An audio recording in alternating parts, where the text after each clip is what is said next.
Pepsi Cola. બાળપણમાં ખાધેલી ₹2 colourful Pepsi Cola યાદ આવતા જ મોંમાં પાણી આવી જ જવાનું. અને આ પેપ્સી કોલા ટેસ્ટી સાથે ફ્રૂટના સ્વાદ અને ગુણોથી ભરપૂર હોય ને, તો પછી મન થાય ને ત્યારે મન હોય એટલી બાળકો ખાય કે પછી આપણે, પેટ ભરાય પણ મન ના ભરાય અને તબિયત પણ ના ખરાબ થાય. તો આજે અલગ અલગ ફ્રૂટમાંથી નેચરલ સ્વાદ અને ફ્લેવરની પેપ્સી કોલા બનાવવાની એકદમ સહેલી રીત બતાવું. આજે આ પેપ્સી કોલા બનાવવા માટે અલગ અલગ ફ્રૂટનો ઉપયોગ કરવાના છીએ.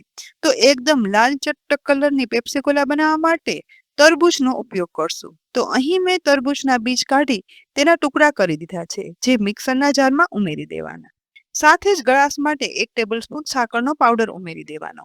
તરબૂચ આમ તો પાણીવાળું હોવાનું જ, પણ સહેજ એવું આ લિક્વિડ છે ને તે પતલું થાય ને એ માટે થોડું એવું પાણી ઉમેરશું. હવે જારનું ઢાંકણ બંધ કરી અને એકદમ સરસ પીસી બનેલા તરબૂચના લાલ ચટક જ્યુસને ગળણીમાં આ રીતે ગાળી લેશું, જેથી એકદમ સ્મૂથ પલ્પ અને થોડું પતલું થોડું જાડું જ્યુસ બની અને તૈયાર થાય. બસ અહીં નેચરલ પેપ્સી કોલા માટે તરબૂચનું ડાર્ક ગુલાબી કલરનું લિક્વિડ તૈયાર છે. હવે ઓરેન્જ કલરની પેપ્સી કોલા બનાવવા માટે બીજું નેચરલ ફ્રૂટમાં લઈશું સંતરા. અત્યારે ખૂબ જ રસદાર મળતા સંતરા પાણીથી ભરપૂર હોય છે. તો સંતરાની પણ બીજ કાઢી તેની સ્લાઇસ અલગ કરી મિક્સરના લિક્વિડ જારમાં ઉમેરી દેવાના. સાથે જ 1 ટીસ્પૂન ખાંડ ઉમેરશું અને પીસ્યા પછી થોડું સોફ્ટ થાય ને માટે 2 થી 4 ચમચી જેટલું પાણી ઉમેરી દેવાનું. જારનું ઢાંકણ ઢાંકી પીસ્યા પછી જુઓ એકદમ સરસ ઓરેન્જ કલરનું આ જ્યુસ બની અને તૈયાર છે, જેને ગળણીથી ગાળી લેવાનું, જેથી વધારાના છોડા છે ને તે દૂર થઈ જાય, નીચે સ્મૂથ સંતરાનું જ્યુસ મળે. આમ તો આ ઓરેન્જ કલર એકદમ સરસ આ જ્યુસનો આવ્યો છે, પરંતુ પેપ્સી કોલામાં એકદમ સરસ ઓરેન્જ કલર એન્હાન્સ કરવા માટે ઓરેન્જ ફૂડ કલર 1/8 ટીસ્પૂન જેટલો ઉમેરી અને મિક્સ કરી દઈશ, જેથી એકદમ સરસ ડાર્ક ઓરેન્જ કલર આવે ને તો બાળકો જોતા જ ખાવા માંગી લે. બાકી અહીં કોઈ પણ આર્ટિફિશિયલ ફ્લેવર કે સ્વાદ ઉમેરવાની જરૂર નથી. ઓરેન્જનું લિક્વિડ મિશ્રણ તૈયાર થઈ ગયું છે, તો તેને સાઈડમાં રાખી દઈએ.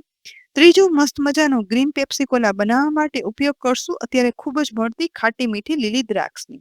તો લીલી દ્રાક્ષને પાણીથી ધોઈ સાફ કરી લીધા પછી તેને પણ લિક્વિડ મિક્સર જારમાં ઉમેરી દેવાની. ગ્લાસ માટે 1 ટીસ્પૂન સાકરનો પાવડર ઉમેરશું. સાથે અત્યારે જ 1/8 ટીસ્પૂન ગ્રીન ફૂડ કલર ઉમેરી દઈશું, જેથી આ મિશ્રણનો કલર છે ને તે એકદમ સરસ એન્હાન્સ થાય. હવે આ સમયે જરૂર પડે તો પાણી ઉમેરવાનું. જારનું ઢાંકણ બંધ કરી એકદમ સરસ પીસાયા પછી અહીં જુઓ ગ્રીન કલરનું મસ્ત મજાનું દ્રાક્ષનું જ્યુસ તૈયાર છે. તો તેને પણ ગળણીમાં ગાળી લેવાનું, ચમચીથી ચલાવતા જવાનું, જેથી દ્રાક્ષના છોડા છે ને તે ઉપર રહી જશે. નીચે એકદમ મસ્ત મજાનું ગ્રીન દ્રાક્ષનું ગ્રીન જ્યુસ તૈયાર થઈ ગયું છે. હવે ડાર્ક બ્રાઉન કલરની પેપ્સી કોલા બનાવવા માટે નેચરલ ફ્રૂટમાં વાપરશું કાળી એકદમ મીઠી દ્રાક્ષ. પાણીથી ભરપૂર મીઠી મીઠી આ દ્રાક્ષને ચોખ્ખી કર્યા પછી મિક્સરના લિક્વિડ જારમાં ઉમેરી દેવાની. સાથે તેમાં 1 ટીસ્પૂન સાકરનો પાવડર ઉમેરશું. કલર કોઈ પણ ઉમેરવાની જરૂર નથી, કારણ કે દ્રાક્ષનો નેચરલ બ્લેક બ્રાઉન કલર જ એટલો સરસ છે. જારનું ઢાંકણ ઢાંકી અને એકદમ સરસ પીસ્યા પછી લિક્વિડ બ્રાઉન દ્રાક્ષનું જ્યુસ તૈયાર છે, જેને ગળણીમાં ગાળી લેવાનું, જેથી તેના છોડા ઉપર રહી જશે. નીચે મળશે ડાર્ક બ્રાઉન કલરનું મસ્ત મજાનું કાળી દ્રાક્ષનું જ્યુસ. હવે બધાને મનપસંદ યલો કલરની પેપ્સી કોલા બનાવવા માટે નેચરલ ફ્રૂટમાં આપણે લઈશું પાઇનેપલના ટુકડા. તો અહીં પાઇનેપલના ટુકડા છે ને તે મિક્સરના જારમાં ઉમેરી દેવાના. પાઇનેપલ સ્વાદમાં ખાટું મીઠું હોય છે, પરંતુ પાઇનેપલનો કલર છે ને તે વધારે એન્હાન્સ કરવા માટે સાથે 1/8 ટીસ્પૂન યલો ફૂડ કલર ઉમેરશું અને 1 ટીસ્પૂન સાકરનો પાવડર ઉમેરી દેવાનો. અહીં બધું થોડું એવું પીસાય ને એટલું પાણીની જરૂર હોય ને તો ઉમેરવાનું. જારનું ઢાંકણ ઢાંકી પીસ્યા પછી જુઓ એકદમ મસ્ત મજાના યલો કલરનું પાઇનેપલનું જ્યુસ છે ને તેને ગળણીમાં ઉમેરી એકદમ સરસ ગાળી લેવાનું.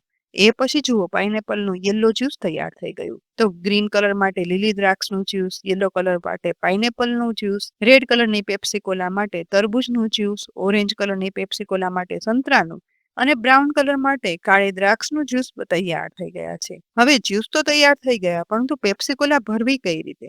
તો તેના માટે અહીં જુઓ બહાર મળતા પેપ્સી કોલાના રેડીમેડ આવા ખાલી પેકેટ મેં લીધા છે.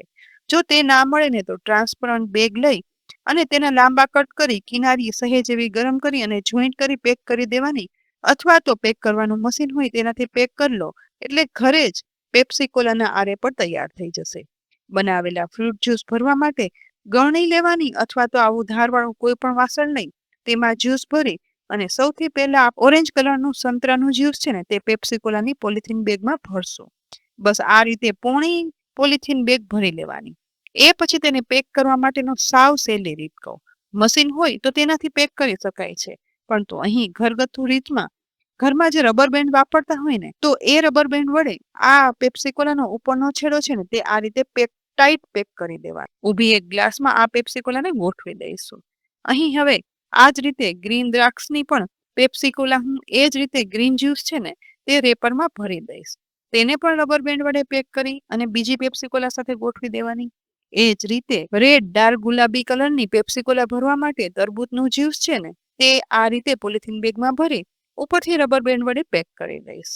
એ પછી યલો પાઇનેપલનું જ્યુસ પણ પેપ્સી કોલાની બેગમાં ભરી અને પાઇનેપલની પેપ્સી કોલા તૈયાર કરી લઈશ. અને છેલ્લે કાળી દ્રાક્ષનું જ્યુસ છે ને તે પણ પેપ્સી કોલાની આ બેગમાં ભરી અને પેક કરી લઈશ. અહીં મેં તમને 5 પ્રકારની તો પેપ્સી કોલા બતાવી. છેલ્લી એક ખાસ તમને અલગ જ એટલે કે મિક્સ ફ્રૂટના સ્વાદવાળી મિક્સ પંચ પેપ્સી કોલા ખાવી હોય ને તો શું કરવાનું? તો બનાવેલા બધા જ્યુસ લેવાના. સૌથી પહેલા 2 ચમચી જેટલું વોટરમેલનનું જ્યુસ એક જારમાં ઉમેરી દઈશ. તેમાં સાથે 2 ચમચી પાઇનેપલનું જ્યુસ ઉમેરીશ, 2 ચમચી કાળી દ્રાક્ષનું જ્યુસ ઉમેરીશ, સાથે 2 ચમચી ઓરેન્જ જ્યુસ ઉમેરવાનું અને 2 ચમચી ગ્રીન દ્રાક્ષનું જ્યુસ ઉમેરવાનું. બધું ચમચી વડે ચલાવી અને મિક્સ કરી દો ને એટલે મિક્સ ફ્રૂટ પંચ તૈયાર છે, જેને પેપ્સી કોલાની બેગમાં આ રીતે ભરી લેવાનું. અલગ અલગ કલરની બનાવવા કરતા આ રીતે મિક્સ ફ્રૂટ પંચની પેપ્સી કોલા એક વખત બનાવી અને ચાખશો ને તો એમ થશે કે આ જ પેપ્સી કોલા ખાવી જોઈએ. હવે આ પેપ્સી કોલાને પણ પેક કરી અને અહીં જુઓ કલરફુલ એકદમ સરસ બધા કલરની ફ્રૂટના ગુણોથી ભરપૂર પેપ્સી કોલા પેક થઈ અને તૈયાર થઈ ગઈ છે. અત્યારે જ ખાવાનું મન થઈ જાય છે ને, પણ ના હજી આ ખાવામાં તો થોડો સમય છે. હજી તો આપણે તેને ફ્રીઝ કરવાની છે. પરંતુ નેચરલ ફ્રૂટના કલર સાથે આટલી સરસ પેપ્સી કોલા ઘરે બને એ તો તમને ક્યારેય ખ્યાલ જ નહીં આવ્યો હોય. બસ હવે શું કરવાનું? પોળો બોલ કે ડીશમાં આ બધી તૈયાર કરેલી પેપ્સી કોલા ગોઠવી દેવાની અને પછી એ બોલને લઈ ફ્રીઝરમાં ફ્રીઝ કરવા માટે રાખી દેવાની છે. અહીં 6 થી 7 કલાક ફ્રીઝરમાં રાખ્યા પછી આ પેપ્સી કોલા બહાર કાઢતા જુઓ એકદમ મસ્ત જામી અને પેપ્સી કોલા તૈયાર થઈ ગઈ છે ને. જામી ગયેલી પેપ્સી કોલા બહાર કાઢ્યા પછી જુઓ જોતા જ કલરફુલ પેપ્સી કોલા જોઈને ખાવાનું મન થઈ જાય છે ને, એટલી સરસ. અને પેપ્સી કોલા ખોલી અને પણ ચેક કરીએ તો બસ ઉપરથી પેપ્સી કોલામાં ઇઝીલી રબર કાઢી લેવાનું અને નીચેથી જરા એવું પ્રેસ કરતા એકદમ મસ્ત ખાટી મીઠી નેચરલ ફ્રૂટના ગુણો અને સ્વાદથી ભરપૂર પેપ્સી કોલા બાળકો શું આપણને પણ જોતે જ ખાવાનું મન થઈ જશે. એક ખોલી અને ખાશો ને એટલે પછી આખી ડીશ પૂરી થઈ જવાની, કારણ કે નેચરલ ફ્લેવર સાથે બનેલી હેલ્ધી અને ટેસ્ટી આ પેપ્સી કોલા તો બનાવી કેટલી સહેલી છે જે આજ તમને ખબર પડી ને. તો આજે જ આ રીત જોઈ અને તમારે ઘરમાં જેટલી પણ પેપ્સી કોલા જોઈતી હોય ને એટલી બનાવી અને રાખ અને પછી ઉનાળામાં જ્યારે પણ મન થાય ને ત્યારે તમે પણ ખાઓ, બાળકોને પણ ખવડાવો અને ઘરમાં ફેમિલી મેમ્બરના. તો ફ્રેન્ડ્સ આજે આ પેપ્સી કોલા બનાવવાની એકદમ સહેલી રીત બતાવી. ખરેખર ઉનાળા માટે ઉપયોગી છે. તો આ વિડીયોને લાઈક કરી અને મેક્સિમમ શેર કરજો. સાથે જ અમારી યુટ્યુબ ચેનલને સબસ્ક્રાઇબ કરી અમારા ફેસબુક પેજને લાઈક કરી અને ફોલો કરી લેજો, જેથી આવનારી અનેક ઉપયોગી રેસીપીના અપડેટ્સ તમને તુરંત જ મળે. આવતીકાલે ફરી મળશું એક નવી રેસીપી સાથે. ત્યાં સુધી આવજો.